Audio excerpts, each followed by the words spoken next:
37절에서 53절입니다. 이스라엘 자손에 대하여 하나님이 너희 형제 가운데서 나와 같은 선지자를 세우리라 하던 자가 곧 이 모세라.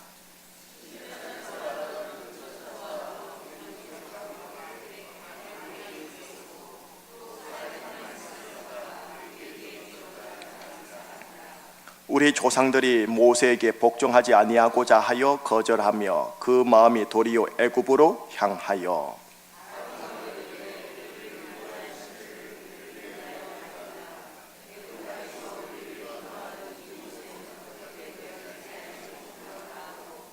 그때에 그들이 송아지를 만들어 그 우상 앞에 제사하며 자기 손으로 만든 것을 기뻐하더니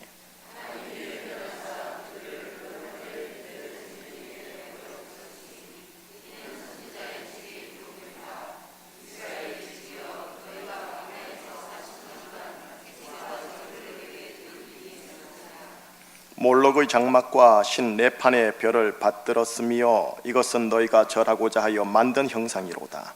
내가 너희를 바벨론 밖으로 옮기리라 함과 같으니라.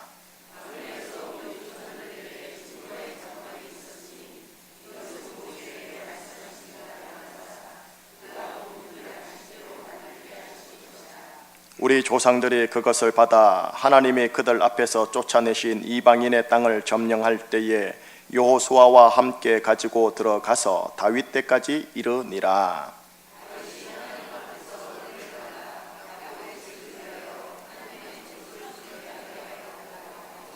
솔로몬이 그를 위하여 집을 지었느니라.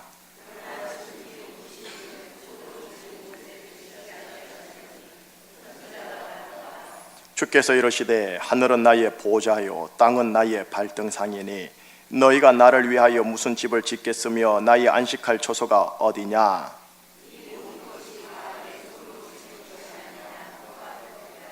목이 곧고 마음과 귀에 할례를 받지 못한 사람들아, 너희도 너희 조상과 같이 항상 성령을 거스르는도다.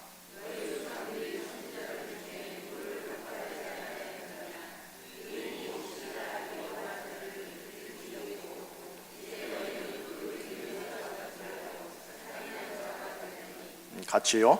너희는 천사가 전한 율법을 받고도 지키지 아니하였도다 하니라. 아멘. 오늘 간식 있습니까? 예. 간식이 뭐예요? 예. 죽이에요? 크림 수프랍니다. 예. 그래서 꼭 먹고 가시면서 감사하다고 그렇게 해주시기를 바라겠습니다. 자, 오늘 말씀을 딱 보시면 아마 여러분들이 이제 목사님의 꼬드김에 넘어가가지고 이걸 다 샀을 거예요, 대체적으로. 그죠? 네. 그래서 한번 펼쳐는 보실 거란 말이죠. 어제 우리 셋째 막내가 펼쳐가지고 보긴 보더라고요. 우리 주일학교 선생님께서 가르쳐 준 대로 하더라고요. 주중에 와서 이렇게 선생님이 가르쳐 준 게 있더라고요. 줄씩 쫙쫙 꺼가면서 하라고. 하는데, 아빠 이게 무슨 말이야? 뭐야 이거? 이러면서 물어봐요. 특별히 어제 본문이죠. 어제 만나복기를 지금 하고 있으니까. 도무지 무슨 말인지를, 그리고 나한테 주는 교훈이 뭔지를 못 찾아내겠다고 그렇게 얘기를 해요. 초등학교 3학년이 솔직하게 뭘 알겠습니까? 그죠? 여러분, 이 만나 먹기가 어떻게 되어 있냐면은 전체 성경이 아주 파편적으로 잘라가지고 오늘 분량을 읽어요. 이렇게 되면은 장점은 뭐냐면 나무를 볼 줄 알아요. 단점은 뭐냐면 나무가 있는 숲을 못 봐요. 항상 숲을 생각하면서 그 나무를 봐야 되거든요. 여러분, 성경이라는 거대한 산맥과 같아요. 산맥 전체의 흐름과 지형과 그 맥을 보면서 지금 내가 있는 이 자리에 있는 토양과 나무를 봐야 현재 있는 위치에서 내가 길을 안 잃어버려요. 여러분, 이 만나먹기를 하실 때 어제 본문이 뭐였냐면은 사도행전 7장, 그저께 본문이 뭐였느냐? 사도행전 7장. 오늘 본문이 뭐냐? 사도행전 7장. 내일 본문 사도행전 7장. 사도행전 7장은 그냥 4등분을 쪼개가지고 보니까 우리가 뭘 놓치느냐? 산을 놓쳐요. 숲을 놓친다는 소리예요. 그래서 오늘은 숲에 대해서 좀 얘기를 해야 할 시간이 온 것 같아서 그래요. 우리가 그저께 월요일날 시작을 했죠. 그저께 월요일날 시작할 때 복습을 하고 간단하게 넘어가도록 할게요. 모세, 아니죠. 아브라함, 이삭, 야곱, 요셉이 나왔죠. 그러면서 이 아브라함을 제가 얘기하면서 그랬죠. 하나님 말씀 따라가면 하나님이 옮기신다. 기억나십니까? 네. 하나님 말씀 따라가십시다 하고 그렇게 말을 했어요. 그 다음 요셉을 얘기했죠. 요셉, 그가 팔리는 인생이랄지라도 몰려가는 인생이랄지라도 하나님이 함께하면 됐다. 그 내용을 그저께 함께 나누었었어요. 그거는 숲이 아니라 나무예요. 그 속에서 나에게 주는 교훈을 찾아내는 작업을 한 거예요. 여러분, 만나먹기는 그렇게 하는 거예요. 지금 어제와 그저께 설교한 내용은 여러분들이 만나먹기를 할 때 이렇게 하면 됩니다라는 유의 형식을 제가 좀 보여드린 거예요. 어제는 뭐였느냐? 가장 분량이 많은 모세 이야기였었어요. 모세, 어제 좀 유식한 표현을 제가 좀 했죠. 로고스, 파토스, 에토스, 피스티스, 이런 네 가지의 귀한 리더의 덕목을 가진 사람이었지만 하나님의 게르솜의 세월을 통해, 광야의 세월을 통하여, 미디안 광야의 세월을 통하여 애굽의 기름기를 쫙쫙 빼는 역사가 있었다. 게르솜의 광야를 잘 통과하자, 뭐 이런 내용. 역시 이것도 나무예요. 사도행전 7장이 가지고 있는 전체 메시지와 실은 별개인 거예요. 전체 메시지를 보면서 나무 속으로 들어가야 돼요. 7장 전체를 보려면, 이 숲을 보려면 6장과 8장에 이어가는 숲도 봐야 돼요. 사도행전 전체 속에서의 위치도 봐야 돼요. 신약 속에서의 위치도 봐야 돼요. 그런데 이게 모든 기독교인들에게 이런 실력이 있느냐, 또 이런 식견이 있느냐 하면은 다 천지차이지 않습니까? 그래서 이제 목사가 설교 시간에, 제한된 시간 안에서 최대한 풀어주려고 하는 작업이고, 오늘 여러분들이 숲에서 길을 잃지 않도록 하기 위해서 오늘 내용 속에서 이 숲의 메시지를 함께 나누려고 하는 겁니다. 여러분이 사도행전 7장은 스데반의 설교라고 하면서 그저께 시작했죠. 그런데 스데반 설교의 7장이 시작되기 위해서는 6장부터 시작되어져야 돼요. 6장에 어떤 사건이 있었냐면은, 6장에 보면은 스데반이 어느 누구들과 대화를 하다가 논쟁이 붙었고, 그 논쟁 속에서 스데반이 이겼어요. 근데 문제는 뭐냐? 그 논쟁 속에서 졌던 사람들이 모사를 꾸며가지고 스데반을 산헤드린 공회, 우리 성경에는 그냥 공회라고 나와요. 공회에다가 고소를 해버려요. 그리고 공회에서 사로잡으라고 왔고, 공회 앞에 딱 서가지고 공회 어르신들 앞에서 쫙 얘기했던 내용이 사도행전 7장 내용이에요. 근데 정확하게 말하면 스데반의 설교가 아니라 스데반이 공회에서의 자기 변론이라고 하면은 정확한 명칭이에요. 제가 그냥 편안하게 설교라고 했지만 변론인 겁니다. 그럼 왜 잡혀왔느냐라는 거죠. 여러분, 성경 있으세요? 6장 13절 14절 때문에 잡혀와요. 6장 13절 14절 때문에요. 한번 읽어봐야겠죠. 왜 잡혔는지를 봐야 될 거 아닙니까? 시작. 거짓 증인들을 세우니 이르되 이 사람이 이 거룩한 것과 율법을 거슬러 말하기를 마지 아니하는도다. 그의 말에 이 나사렛 예수가 이곳을 헐고 또 모세가 우리에게 전하여 준 규례를 고치겠다 함을 우리가 들었노라 하거늘. 증인들이 얘기를 해요. 물론 성경에는 거짓 증인하고 정확하게 표현을 우리한테 해주시지만, 증인들이 뭐라고 얘기하느냐? 스데반 이 사람이 이 거룩한 곳과 율법을 거슬러 말하나이다. 이 거룩한 곳 하면 이게 뭐냐? 성전을 얘기해요. 이 거룩한 곳 성전과 율법, 이 두 가지를 거슬러 말하나이다 하면서 덧붙여요. 저 사람이 믿는 나사렛 예수가 이곳을 헐고 성전을 헐고 모세가 우리에게 전해준 율법 규례를 고치겠다고 하는 소리를 우리가 들었습니다 하고 고소를 해버린 거예요. 거기에 대하여 이제 변론을 하는 거예요. 어디서? 공회 앞에서, 정확하게 산헤드린 공회에서. 여러분, 예수님 돌아가실 때요, 빌라도 법정 들어가기 전에 있었던 데가 산헤드린 공회예요. 산헤드린 공회에서 유죄를 받고 빌라도 법정 가서 십자가 처형으로 당해요. 사도행전 시작하면서 성령에 불받았던 베드로와 12사도들이 바로 대립각 형성을 산헤드린 공회와 시작되어져요. 한 두어 번, 3장, 4장, 5장, 6장을 오면서 두어 번 산헤드린 공회와 마찰이 시작되어지고, 오늘 7장에서는 스데반을 통해 세 번째 마찰이 나타나는 현상이에요. 그러면 이 공회가 누구냐? 이 공회를 알아야 오늘 본문의 말씀 속으로 들어갈 수가 있어요. 산헤드린 공회, 유대 사회의 핵심 최고 의결 기관. 의장이 누구냐? 대제사장. 그러면은 그 의원들은 누구냐? 총 70명으로 구성된 바리새인들, 서기관들, 그리고 사두개인들, 그리고 그 지역사회의 유지들이신 장로님들. 이분들이 70명, 도합 71분이 모여 당대 유대 사회 전체의 최고 의결 기관으로서 정치적인 부분은 로마의 지배를 받으니 노터치, 나머지 유대 사회의 종교, 율법, 해석, 그 다음 성전 치안, 이 모든 것들은 로마가 이 최고 의결 기관에 위탁된 상태예요. 그러니 막강한 정치 집단이 사내들인 공회예요. 그리고 이 사내들인 공회는 바로 유대교를 상징하는 최고의 조직이에요. 그 조직이 가장 강조하는 것 딱 두 가지예요. 뭐냐? 율법, 모세의 율법. 또 하나는 성전. 사내들인 공회의 주행 기능이 뭐냐? 율법 해석, 종교 재판, 성전 치안 유지. 그만큼 유대교 사회에서는 율법, 모세 율법, 그리고 성전, 이 두 가지를 대단히 강조를 해요. 요거 건들면 이제는 아작나는 거예요. 요거는 건들면 안 되는 거예요. 그런데 여러분 6장 13절 14절에서 거짓 증인이 뭐라고 지금 고소를 해요?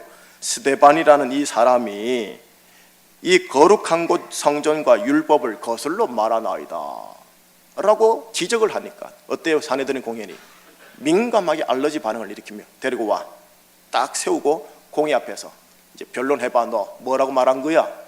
했더니 7장에 쫙 아브라함, 이삭, 야곱, 모세 하면서 오늘 본문까지 쫙 풀어지는 거예요. 자, 여러분, 율법, 성전, 이 관점을 사내들인 공회 앞에서 성령 충만한 스데반이 뭐라고 얘기하는 것을 들어보면 아, 이게 기독교 핵심 신앙이구나. 율법과 성전에 대한 그거를 간파할 수 있게 되어집니다.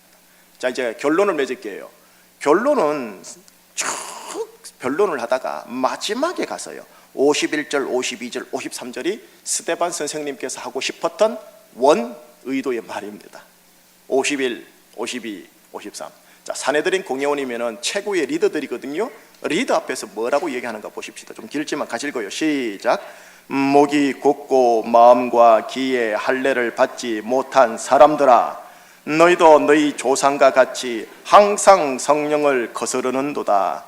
너희 조상들이 선지자들 중에 누구를 박해하지 아니하였느냐?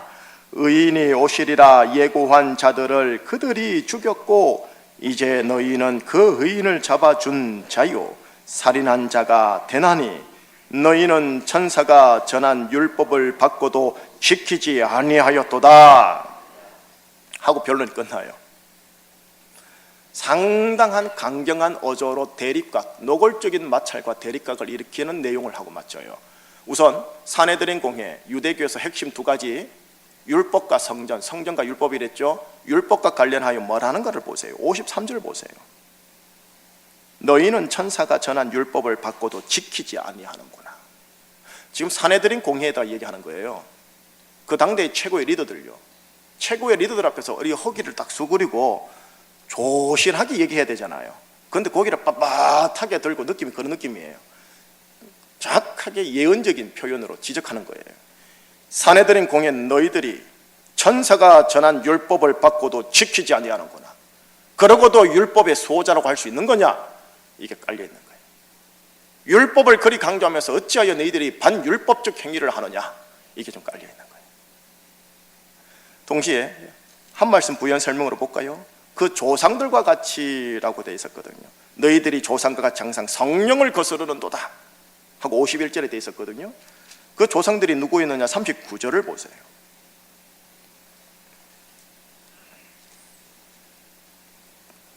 (39절) 시작. 우리 조상들이 모세에게 복종하지 아니하고자 하여 거절하며 그 마음이 도리어 애굽으로 향하여. 그 조상들이 어떤 조상들이었느냐? 너희들이 그토록 추앙했던 모세에게 복종하지 아니하고 거절한 조상들이 아니냐? 너희 조상들의 마음이 도리어 늘 항상 애굽을 행하지 아니하였더냐? 가나안 땅을 언제 행하였더냐? 하면서 아주 세상 말로 그냥 까는 거예요. 기분이 나쁘죠. 내일 새벽 본문 보면요, 정말 그 기분 나쁜 게 나타나요. 이제 자, 율법에 대해서 이렇게 딱 지적을 하죠. 성전에 대해서 뭐라고 하는가를 볼까요? 성전, 상당히 성전을 중요시 여기고 성전 제사를 중요시 여기거든요. 이 성전이 솔로몬에 의해서 지어졌거든요. 그게 42절에 나와 있거든요. 솔로몬이 하나님을 위하여 집을 지었느니라, 성전을 지었느니라, 그런 의미지 않습니까? 그런데 48절, 49절, 50절을 보십시다. 성전에 대한 하나님의 마음이 어떤지를 보세요. 시작. 그러나 지극히 높으신 이는 손으로 지은 곳에 계시지 아니하시나니 선지자가 말한 바 주께서 이르시되 하늘은 나의 보좌요 땅은 나의 발등 상이니 너희가 나를 위하여 무슨 집을 짓겠으며 나의 안식할 처소가 어디냐. 이 모든 것이 다 내 손으로 지은 것이 아니냐 함과 같으니라. 48, 49, 50절은 하나님이 하신 말씀이세요. 하나님이 친히 뭐라고 말했느냐. 지극히 높으신 이는 하나님은 손으로 지은 곳에 계시지 아니하시나니 선지자가 말한 바. 하나님은 하늘이 나의 보좌요 땅이 나의 발등상이니 너희가 나를 위하여 무슨 성전을 짓겠으며 나의 안식할 처소를 짓겠느냐 하면서 친히 하나님이 성전을 거절하시는 모습으로 나와요. 이 이사야서에 등장하는 말씀이에요. 솔로몬이 성전을 지었고 성전 속에 하나님의 영광이 드러나긴 했었어요, 실제로 열왕기상에. 그러나 하나님은 이사야서를 통해서 뭘 말하느냐. 너희들이 만든 성전 속에 내가 거하기도 하지만 실제로 말하면 하늘이 내 발등상이고 하늘이 나의 보좌고 땅이 내 발등상인데 너희들이 만든 성전에 내가 거하는 성전 속에 가둔 하나님이 아니다 하며 성전을 거절하는 거예요. 정리해 볼까요? 방금 읽은 것처럼 하나님은 건물 성전을 거절하세요. 그리고 사내들인 공회와 유대교인들은 율법을 강조하는 것 같지만 도리어 율법을 거절하는 자들이었어요. 율법을 받고도 지키지 아니하는구나 라고요. 그러므로 인하여 51절 사내들인 공회 모습, 51절 이스라엘의 모습을 얘기해요. 51절 읽어봅시다. 목이 곧고 마음과 귀에 할례를 받지 못한 사람들아, 너희도 너희 조상과 같이 항상 성령을 거스르는도다. 예. 정리하고 이제 기도 자리에 우리 들어가고 하루에 시작하십시다. 스테반 선생님께서 하시는 이 변론이 친공회적인 표현이에요? 반공회적인 표현인 것 같으세요? 반공회적인 표현이에요. 그리고 반유대교적인 표현이기도 해요. 유대교 혹은 공회의 핵심은 딱 두 가지라 했어요. 성전, 율법. 율법, 성전. 그래서 유대교를 걸어 율법 종교라고 그래요. 이슬람도 대단히 율법 종교지만 우리 개신교도 약간 율법 종교긴 하지만 대단한 율법 종교고요. 대단한 성전 종교예요. 그런데 지금 사도행전에서 시작된 예수를 믿는 유대인들이 거기에 대하여 안티를 걸어버리는 거예요. 그게 아니다 하고요. 그러면서 공회와 대립각이 되고 스데반의 이 7장 설교로 인하여 이제 노골적인 대립각이 발생이 되어지며 피 흘리기 시작되어져요. 내일 새벽 본문, 오늘 만나 먹기 본문인데 여러분 집에 가서 읽다가 내일 새벽에 좀 오세요. 스데반이 죽어요. 최초의 순교자가 되어지는 거예요. 그러면서 이제 노골적으로 어떻게 되느냐, 예수 믿는 유대인, 일반 유대인 딱 갈라져 버려요. 여러분, 우리가 그리스도인이라는 소리 들어봤죠? 우리는 그리스도인입니다, 한자로 기독인입니다 하죠. 기독인, 그리스도인이란 첫 단어가 어디에 시작되어지느냐? 사도행전 11장에서 시작되어집니다. 여러분, 사도행전 11장 가서 이방 도시인 안디옥 교회에서부터 시작돼요. 저들은 유대교에 있는 메시아를 따르는 존재네, 저들은 그리스도를 따르는 존재들이네, 그리스도를 따르는 존재, 이거를 그리스도인이라고, 기독인이라고 시작을 해요. 기독의 첫 번째 용어는 사도행전 1장, 2장, 3장, 4장, 5장, 6장, 7장에서 안 등장해요. 11장에서만 등장, 시작해요. 그럼 이때까지는 뭐냐? 여기 초대교회라고 말하지만 기독인이 아니에요. 정확하게 얘기하면 그리스도인이 아니에요. 뭐냐?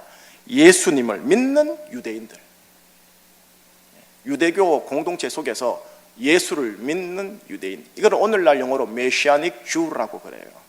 유대인인데 메시아 되신 예수님을 믿는 자, 메시아닉 주. 지금 현재 이스라엘 가면은 메시아닉 주 예수를 비밀스럽게 믿고 있는 분들이 한 0.1%에서 0.3%가 있다라는 소리를 듣고 있고, 그네들이 모여서 교회에 모임을 가지고 있지만 여전히 유대 사회 속에서 왕따당해요. 유대 관공서와 유대 국가 권력에서 왕따당하고 있어요. 그러면서도 메시아 되시는 예수 그리스도를 따르는 존재들이 여전히 0.1에서 0.5% 속에 있대요. 아주 극소수지요. 바로 초대교회에 스데반 같은 사람, 베드로 같은 사람, 요한 같은 사람들이 있는 거예요. 결론 지을게요. 여러분, 오늘날 대한민국 사회에서 쓰는 용어로 말을 하면 오늘 본문부터 시작해서 이젠 유대 사회에서 예수를 믿는 유대인들은 청산 대상이 됩니다. 적폐가 되기 때문에 청산 대상이 됩니다. 하나님의 영광을 위하여 예수 믿는 유대인들은 박살을 냅니다. 특별히 그 최일선에 있었던 분이 이제 내일 본문에 나와요. 사울 선생님이세요. 이제 이름이 바뀌어 바울 선생님이 되시는 분이 나오세요. 이로 인하여 예루살렘에 있었던 수천 명의 예수를 믿는 유대인들이 야반도주하기 시작해요. 생명을 얻기 위해서. 그래서 초대교회가 계속 성장을 했거든요. 성령의 강인한 역사로. 그런데 처음으로 큰 공동체적 걸림돌에 부딪혀버린 거예요. 처음으로 마귀의 노골적인 핍박 앞에 부딪혀버린 거예요. 처음으로 하나님의 복음이 늘 승리하다가 막혀버리는 사건이 터져버린 게 오늘 본문부터고 내일은 노골적이에요. 아마 추측컨대 성령 충만 받아도 이런 현상 앞에서 적잖하게 당혹스러웠을 거예요. 왜 이렇지? 뭐 때문이지? 아니 왜 이런 일이 벌어지지?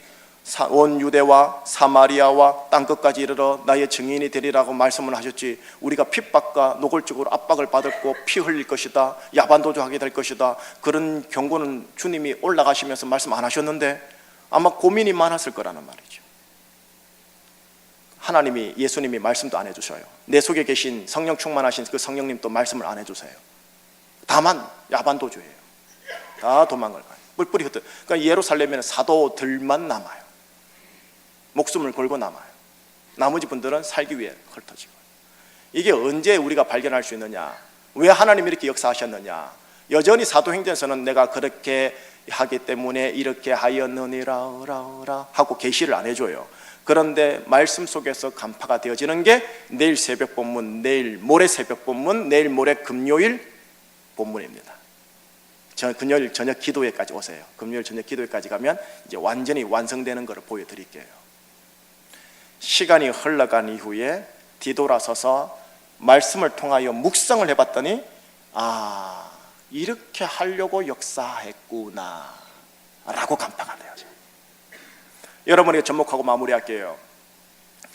여러분, 하나님께 물어봐야, 방금 전에 제가 약간 우스갯소리처럼 한 거 있죠. 삼신령처럼 너는 제주에 남아야 되느니라 가면 안 되느니라 이런 말씀이 거의 없어요. 99.9%가 없는 거예요.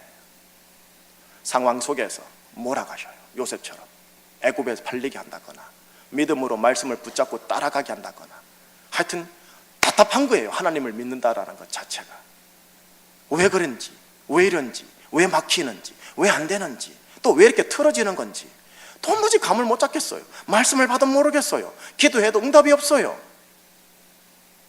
근데 상황 속에서, 야반도주하는 상황 속에서조차도 내일과 내일 모레 야반도주하는 모습이 보일 테고요, 내일 모레 새벽에 야반도주했던 대표적인 빌립의 귀하신 분의 아름다운 족적을 보겠는데, 그런 상황 속에서 말씀을 따라가고 하나님 보시기에 아름다운 모습을 선택하고 갔더니 뒤돌아보니, 곰곰이 생각해보니, 아, 이래서 내 인생을 역사하셨구나 하고 피부로 다가올 때가 있어요. 목사님 설교로 다가오지 않고요, 피부로 다가와요. 피부로 탁 다가오고, 이게요 몸에 배기면 어떤 일이 벌어지느냐, 내일 또 오늘 또 모레도 내가 모르겠지만 이렇게 역사하겠구나라는 게 몸이 배겨버려요. 신뢰죠, 믿음이죠. 이게 배겨버려요. 그러면 불안의 수치가 떨어져요. 염려와 눌림의 수치가 떨어져요. 내가 당장은 모르겠지만 예전에 보았더니 하나님이 그래 역사하더라, 그러니 앞으로도 그래 역사한다, 신뢰하자, 잠잠히 주님만 바라보자. 이것이 경험되어져야 돼요. 설교로는 안 돼요. 역부족이에요. 피부로 경험되어져야 돼요. 비유로 들면 자전거와 같아요. 자전거 제가 아무리 말해도 여러분 못 배웁니다. 여러분이 직접 타고 넘어지고 갔다 넘어지고 갔다 넘어지면서 멍이 많이 들다가 몸이 배워야 돼요. 머리가 배워서는 안 되고 자전거는 몸이 배워야 돼요. 몸이 딱 배우면 어떻게 되는 줄 아세요? 10년 이상 자전거 안 타도 10년 후에 자전거 타도 몸이 알기 때문에 자전거를 탄다니까요. 이해되시죠 이거? 말씀도 머리로 들어오지만 몸으로 배우셔야 합니다. 삶으로 배우셔야 합니다. 다만 오늘 이 자리에서 여러분에게 말할 수 있는 것, 말씀 따라가면 하나님이 옮기신다. 이거 붙잡아야 됩니다. 내가 팔리는 상황이라도 하나님이 함께하면 됐다. 이거를요 삶의 현장에서 경험하셔야 합니다. 어제, 오늘, 내일 모레 비가 와도 새벽기도 와보는 거죠. 추워도 새벽기도 나오는 거죠. 육체의 피곤함에서도 나와보는 거죠. 나와도 하나님의 역사가 있는 건 아니지만 그렇게 하나님 앞에서 어제도 오늘도 내일도 신실함으로 나아갈 때 신실하신 하나님의 건성을 따라 신실함이 나한테 붙어버리면 나중에 그 길이 주님이 원하시는 길 쪽으로 몰아가는 게 먼 훗날 뒤돌아섰을 때 보인다라는 거예요. 당장은 몰라요. 오늘 밥 3끼 먹어도 당장 키가 뚝뚝뚝 커진 않아요. 근데 매일매일 3끼를 먹다 보면 어느 한날 1년 지나고 나서 내가 신체 검사를 했더니 와 3cm 자랐더라. 자란 건 안 보여요. 신체 검사를 1년 후에 해보니까 3cm 자란 걸 알 수 있는 거예요. 단 매일매일 3끼 먹는 거는 꼬박꼬박 먹어야 돼요. 오늘 하루 꼬박꼬박 말씀 먹으시면서 이 예수님을 잘 쫓아가시길. 다만 왜 이럴까 내 인생이 할 때 하나님이 역사한다. 말씀 따라가면 하나님이 옮기신다. 내 인생 팔리는 인생이라도 하나님이 함께 한다. 오늘 하루 이 믿음을 가지고 믿음의 진정성을 따라 하나님 보시기에 좋았더라, 하나님 보시기에 아름다웠다라는 걸 선택하십시오. 하나님 보시기에 아름다움이 뭘까 하면서 오늘 하루를 선택하세요. 여러분이 선택하는 겁니다. 여러분의 인생의 영화, 연극, 소설 여러분이 적어나가는 겁니다. 말씀에 근거하여 감독이라는 하나님의 어드바이스를 들어서 내가 연출하고 내가 주인공으로 내 인생의 스토리를 만들어가는 겁니다. 나중에 끝났을 때는 기가 막힌 작품이 나올 겁니다. 그런 작품 되시기를 예수님 이름으로 축복합니다. 기도하시겠습니다. 하나님 아버지 감사합니다. 우리를 구원하여 주시고 가나안 땅으로 인도하시는 가운데 광야 여정을 가게 하시는 가운데 오늘 하나님의 말씀을 함께 보았습니다. 초대교회 예수를 믿는 유대인들이 유대교회에서 완전히 은따되고 왕따당하는 그 기점을 우리가 오늘 보았습니다. 이 이후로 노골적으로 핍박받고 노골적으로 왕따당하고 하나님은 응답하지 않고 성령의 불은 어떻게 갔는지 사라졌고 도대체 이게 뭐야, 왜 막히지, 이게 왜 이러는 거야 하고 부딪히는 삶의 현장에 오늘 본문에 이르렀습니다. 그럼에도 불구하고 지나간 날 이후 다 돌아보면 이것 때문에 하나님이 이렇게 역사했구나, 하나님은 내보다 완벽하시구나, 하나님의 계획은 온전하시구나. 하나님, 이 경험이 저마다 우리 교우들에게 있게 하여 주옵소서. 너무 힘들게 하지 마시옵시고 이겨낼 수 있을 정도로 우리의 근력을 단련시켜 주시옵소서. 오늘의 만나를 먹고 오늘의 반석의 물을 마시고 오늘 하루 광야길 가는 가운데 하나님 보시기에 아름다웠다, 모세가 그랬던 것처럼 하나님 보시기에 아름다움을 계속적으로 선택하는 하나님의 자녀들 되게 하여 주옵소서. 예수 그리스도 이름으로 감사하며 기도합니다. 아멘.